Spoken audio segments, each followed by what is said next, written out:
Hi hello ನಮಸ್ಕಾರ friends, welcome back to my YouTube channel PNC vlogs in Kannada.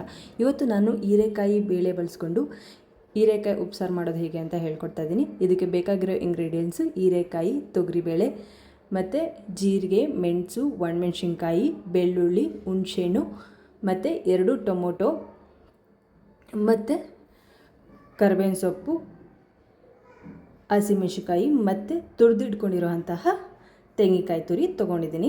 ಈಗ ಹೀರೆಕಾಯಿ ಸಾರು ಮಾಡೋದು ಹೇಗೆ ಅಂತ ನೋಡೋಣ.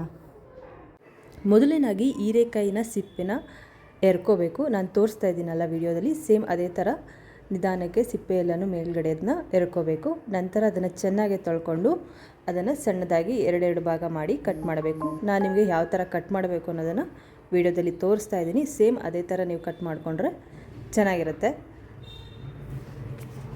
ಎಲ್ಲನೂ ಇದೇ ಥರ ಕಟ್ ಮಾಡಿಕೊಂಡು ಒಂದು ಪಾತ್ರೆಗೆ ಹಾಕಿ ಇಟ್ಕೊಂಡಿದ್ದೀನಿ. ನಂತರ ತೊಗರಿಬೇಳೆನ 2 ರಿಂದ 3 ಸರಿ ಚೆನ್ನಾಗಿ ತೊಳ್ಕೊಂಡು ಅದನ್ನು ನಾನು ಕುಕ್ಕರ್ಗೆ ಹಾಕೋತಾ ಇದ್ದೀನಿ. ಮತ್ತು ಕಟ್ ಮಾಡ್ಕೊಂಡಿರೋಂತಹ ಹೀರೆಕಾಯಿನೂ ಸಹ ಸೇರಿಸ್ಕೊತಾ ಇದ್ದೀನಿ. ಎಲ್ಲನೂ ಕುಕ್ಕರ್ಗೆ ಹಾಕಿ ನಂತರ ಅದಕ್ಕೆ 2 ಟೊಮೊಟೊನ ತೊಳ್ಕೊಂಡು ಕಟ್ ಮಾಡಿ ಹಾಕೋತಾ ಇದ್ದೀನಿ. ಕಟ್ ಮಾಡ್ದೇನೂ ಹಾಕೋಬೋದು. ನಾನಿಲ್ಲಿ ಯಾಕೆ ಕಟ್ ಮಾಡ್ತಾಯಿದ್ದೀನಿ ಅಂದರೆ, ಇವಾಗ ಬರೋ ಟೊಮೊಟೊನಲ್ಲಿ ಹುಳಗಳು ಜಾಸ್ತಿ ಇರ್ತವೆ. ಸೊ ಅದಕ್ಕೋಸ್ಕರ ನಾನು ಕಟ್ ಮಾಡಿ ನೋಡಿ ಹಾಕೋತಾ ಇದ್ದೀನಿ. ಮತ್ತು ಅದಕ್ಕೆ ಒಂದು ಅರ್ಧ ಲೀಟ್ರಷ್ಟು ನೀರು ಹಾಕ್ಕೊಂಡು ಮತ್ತು ರುಚಿಗೆ ತಕ್ಕಷ್ಟು ಉಪ್ಪನ್ನ ಹಾಕ್ಕೊಂಡು ಕುಕ್ಕರ್ ಲಿಡ್ನ ಕ್ಲೋಸ್ ಮಾಡಿ ನಾವು ಗ್ಯಾಸ್ ಆನ್ ಮಾಡಿಕೊಂಡು ಗ್ಯಾಸ್ ಮೇಲೆ ಇಟ್ಟು 1 ವಿಷಲ್ನ ಕೂಗಿಸ್ಕೊಂಡ್ರೆ ಹೀರೆಕಾಯಿ, ತೊಗರಿಬೇಳೆ 2 ಬೆಂದಿರುತ್ತೆ. ನೆಕ್ಸ್ಟ್ ಇನ್ನೊಂದು ಒಲೆ ಹಚ್ಕೊಂಡು ಇವಾಗ ನಾನು ಒಂದು ಬಾಣಲಿ ಇಟ್ಕೊಂಡು ಅದಕ್ಕೆ ನಾನು ಒಣಮೆಣ್ಸಿನ್ಕಾಯಿನ ಹಾಕೋತಾ ಇದ್ದೀನಿ. ಒಣಮೆಣ್ಸಿನ್ಕಾಯಿ ಒಂದು 8 ಒಣಮೆಣ್ಸಿನ್ಕಾಯಿನ ತೊಗೊಂಡಿದ್ದೀನಿ ನಾನು. ಅದು ಸ್ವಲ್ಪ ಕಪ್ ಆಗೋವರೆಗೂ ಚೆನ್ನಾಗಿ ಹುರ್ಕೋಬೇಕು ಲೋ ಫ್ಲೇಮಲ್ಲಿ. ನಂತರ ಇವಾಗ 1 ವಿಷಲ್ ಆಗಿತ್ತು. ಸೊ ಅದನ್ನು ಓಪನ್ ಮಾಡಿ ನೋಡ್ತಾ ಇದ್ದೀರಾ ಹೀರೆಕಾಯಿ, ತೊಗರಿಬೇಳೆ ಎಷ್ಟು ಚೆನ್ನಾಗಿ ಬೆಂದಿದೆ ಅಂತ. ಇವಾಗ ನಾನು ಆ ಟೊಮೊಟೊ ಮಾತ್ರನ ನಾನು ಸಪ್ರೇಟು ಮಿಕ್ಸಿ ಜಾರಿಗೆ ಹಾಕೋತಾ ಇದ್ದೀನಿ. ನಂತರ ಈ ಥರ ತೂತ್ಬೋಸಿ ತೊಗೊಂಡು ಅದಕ್ಕೆ ನಾನು ಹೀರೆಕಾಯಿ ಬೇಳೆ ಮತ್ತು ಸಪ್ಪೆ ರಸನ ಸಪ್ರೇಟ್ ಮಾಡ್ಕೋತಾ ಇದ್ದೀನಿ. ಹಾಗೆ ಮಿಕ್ಸಿ ಜಾರಿಗೆ ಕಾಳು ಮತ್ತು ಹೀರೆಕಾಯಿನ ಹಾಕೋತಾ ಇದ್ದೀನಿ ರುಬ್ಬೋದಕ್ಕೆ. ಕಾಳು ಸ್ವಲ್ಪ ಜಾಸ್ತಿ ತೊಗೋಬೇಕು ರುಬ್ಬಕ್ಕೆ, ಹೀರೆಕಾಯಿ ಒಂದು ಸ್ವಲ್ಪ ತೊಗೋಬೇಕು.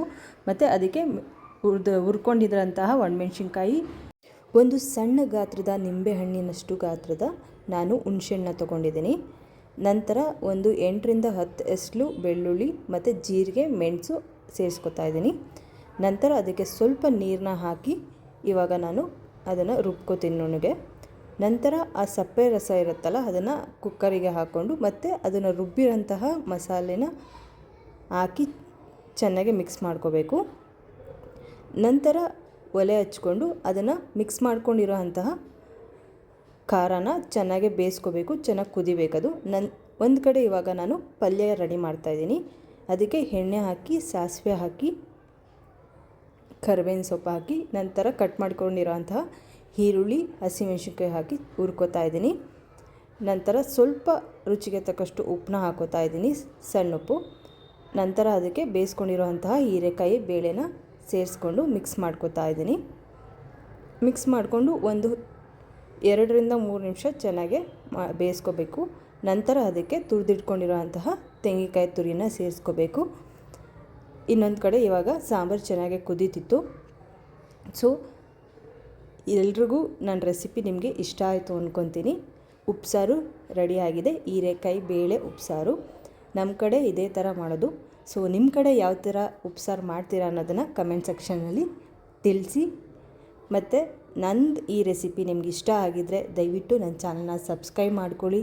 ಹಾಗೆ ಬೆಲ್ ಐಕನ್ನ ಕ್ಲಿಕ್ ಮಾಡ್ಕೊಳ್ಳಿ. ನಾನು ಮಾಡೋ ಎಲ್ಲ ವಿಡಿಯೋನೂ ನಿಮಗೆ ಫಸ್ಟೇ ನೋಟಿಫಿಕೇಷನ್ ಬರುತ್ತೆ. So thank you for watching.